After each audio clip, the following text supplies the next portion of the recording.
133వ ward నాది.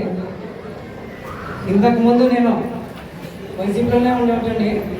మా కుటుంబం అంతా 12 కుటుంబాలు ఉన్నాయి. మావి మా ఇంట్లోనంతా 12 కుటుంబాలు మొత్తం వైఎస్ఆర్లోనే ఉన్నాం మేము. కానీ ఇప్పుడు దాంట్లో ఉండడం వల్ల మాకు ఏమీ లబ్ధి పొందలేదు మేము. ఇంకోటి ఏమంటే అన్న నాకు లైఫ్ ఇచ్చినాడు. చెప్పాలంటే నాది ముందుగా నేర్చుకోవడం అన్న ఆలోచన నేర్చుకోవాలనుకున్నాం.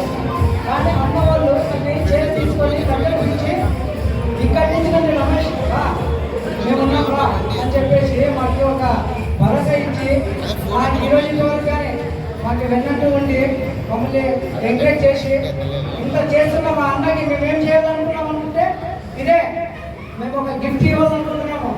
అది గుంటకల్ నియోజకవర్గంలో భారీ మెజార్టీ ఇచ్చి అన్నని గెలిపించాలని పదే పదే కోరుకుంటున్నాం.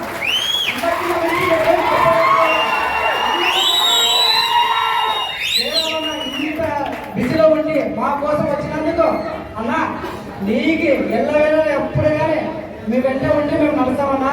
ఇది మాత్రం గుర్తుపెట్టుకున్నా. మేము ఉన్నామని మాత్రము మీరు మాకు చేశారని నమ్మకం మాకు ఫుల్గా ఉందన్నా. ఆల్రెడీ ఏం లేదు ఎక్కడ లేదు.